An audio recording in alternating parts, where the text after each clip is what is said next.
ऐसे में अब पूरी दुनिया के सामने ये मैसेज जा रहा है कि बांग्लादेश में हिंदुओं को बचाने के लिए कुछ तो करना होगा और अभी करना होगा।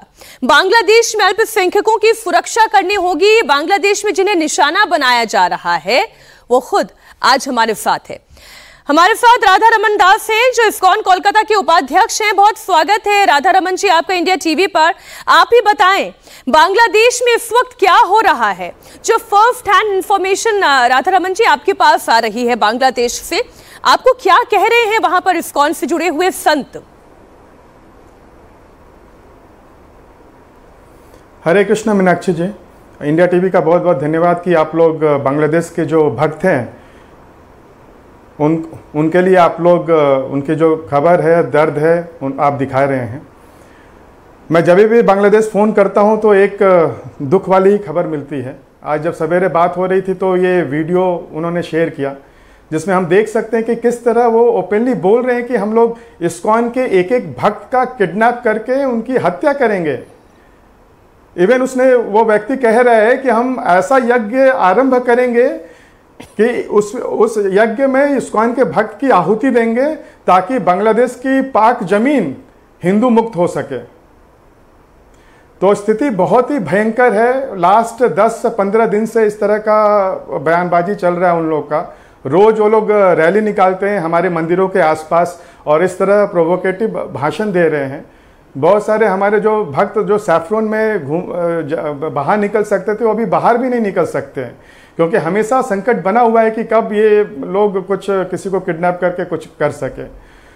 स्थिति बहुत ही भयंकर है और जो भक्त को समझ में नहीं आ रहा है कि क्या करना है। आपने देखा होगा कि इस्कॉन हमेशा जो भी संकट आता है किसी के ऊपर में उनके साथ खड़ा रहता है। 1971 में जब बांग्लादेश वॉर हुआ था उस समय लाखों करोड़ों लोग बांग्लादेशी वो लोग भूखे मर रहे थे। उस समय इस्कॉन के जो संस्थापक आचार्य थे शिला प्रभुपाद, उन्होंने अपील की थी और बहुत सारे ग्रुप्स जैसे बीटल्स थे, जॉर्ज हैरिसन थे, श्री रविशंकर थे, वो सभी लोगों ने एक कंसर्ट किया और उससे जो पैसा मिलियंस ऑफ जो डॉलर आया वो बांग्लादेश भेजा गया। सोशल मीडिया में भी एक तस्वीर बहुत फेमस है जिसमें लोग इस्कॉन का मजाक बनाते हैं, जिसमें देख रहे हैं कि जो इस्कॉन भक्त है वो मुस्लिम क्षेत्रों में जाके उनके जब फ्लड हो रहा है या कुछ भी हो रहा है तो उनको भी वो वितरण कर रहे हैं। तो नहीं, लेकिन आज तस्वीर एकदम अलग हो गई है बांग्लादेश की राधा रमन जी। आज तो परिस्थिति ये है कि वहां पर खुलेआम इस्कॉन को टेररिस्ट ऑर्गेनाइजेशन बताया जा रहा है। क्या वहां की सरकार, वहां का पुलिस प्रशासन कोई मदद नहीं कर रहा है इस्कॉन संगठन का या हिंदुओं का?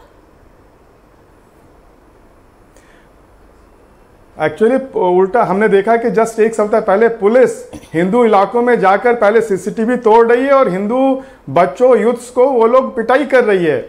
और जो चिटगांव के जो पुलिस कमिश्नर थे उन्होंने 4-5 दिन पहले प्रेस कॉन्फ्रेंस किया जिसमें वो कह रहे हैं कि जो लोग थे वो जय श्री राम बोल रहे थे, इसका मतलब ये लोग आतंकवादी हैं इस्कॉन के, और इस्कॉन ऐसी संस्था है जो मुसलमानों पर आक्रमण करती है। तो इस तरह का तो बयान वहाँ की पुलिस दे रही है। बहुत ही आश्चर्य होता है कि जो इस्कॉन से शांति प्रिय कोई भक्त नहीं होगा। हम लोग जब भी प्रोटेस्ट भी करते हैं तो हरे कृष्ण हरे राम का महामंत्र का जप करते हैं। आपने देखा कि बांग्लादेश में जब हिंदू निकल के जब प्रोटेस्ट कर रहे थे तो सभी लोग हरे कृष्ण महामंत्र का जप कर रहे थे, कीर्तन कर रहे थे, कीर्तन के माध्यम से प्रोटेस्ट कर रहे थे, बहुत ही शांतिपूर्ण तरीके से प्रोटेस्ट कर रहे थे और अपनी बात रख रहे थे कि हमें सुरक्षा चाहिए।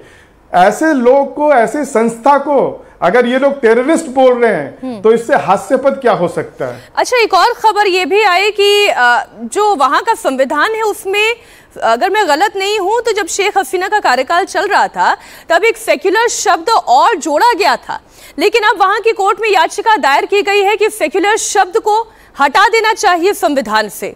इसका क्या मतलब है? क्या वो एक मुस्लिम राष्ट्र घोषित करना चाह रहे हैं? वहां पर मुस्लिमों के अलावा किसी और पंथ, किसी और मजहब की कोई जगह नहीं है। कोर्ट में याचिका दायर नहीं हुई है। इनफैक्ट जो इंटरिम गवर्नमेंट है उसके अटॉर्नी जनरल ने ये बात कही है कि हम लोग जो सेकुलर शब्द है उसको कॉन्स्टिट्यूशन से निकाल देंगे और इस्लाम और अल्लाह इनकी बातें कॉन्स्टिट्यूशन में आएंगी, यानी बांग्लादेश को इस्लामिक राष्ट्र घोषित करने जा रहे हैं वे लोग। हम देख रहे हैं कि इवन इस्लामिक राष्ट्र होने से पहले ही जो स्थिति है वो बहुत भयंकर है, अफगानिस्तान से भी भयंकर है। और सबसे ज़्यादा बड़ा दुख इस बात का है कि सिर्फ कुछ संगठन ही नहीं है। हमने देखा कि किस तरह ढाका यूनिवर्सिटी के जो मुस्लिम युवा छात्र हैं उन्होंने भी प्रेस कॉन्फ्रेंस किया और बोला कि इस्कॉन को आतंकवादी संगठन घोषित किया जाए। फिर हमने देखा कि एक ढाका का एक बंगाली न्यूज़पेपर है, उसके बहुत ही जाने माने वरिष्ठ जो पत्रकार हैं, मुसलमान हैं, उन्होंने भी डिमांड किया कि इस्कॉन को बैन कर दिया जाए। तो ये बहुत ही आश्चर्य होता है कि अचानक ये क्या हो गया है कि सभी मुसलमान एक स्वर में, बांग्लादेशी मुसलमान बोल रहे हैं कि इस्कॉन को बैन कर देना चाहिए। एक्चुअली वो लोग ट्रिगर्ड है, उन्होंने जब देखा कि इस्कॉन के भक्त लोग सड़क में आए, जब कुछ दिन पहले चिटगांव में 2 लाख लोग, 3 लाख लोग जब सड़क में आकर बहुत ही शांतिपूर्व तरीके से प्रोटेस्ट कर रहे थे, तो इनको बड़ा दुख हो रहा है कि भैया ये इतने सारे हिंदू अचानक यूनाइटेड कैसे हो गए। और आज बांग्लादेश में ऐसी परिस्थिति है कि सारे हिंदू, वो वैष्णव हो या शाक्त हो या राम भक्त हो या शिव भक्त हो या दुर्गा भक्त हो, आज सभी यूनाइटेड हैं, सभी एक साथ खड़े हैं। तो यही बहुत नहीं, ये देखिए, ये तो आपकी यूनिटी है और आप लोगों की हिम्मत है कि आप लोग बांग्लादेश में एक दूसरे के साथ के लिए खड़े हुए हैं।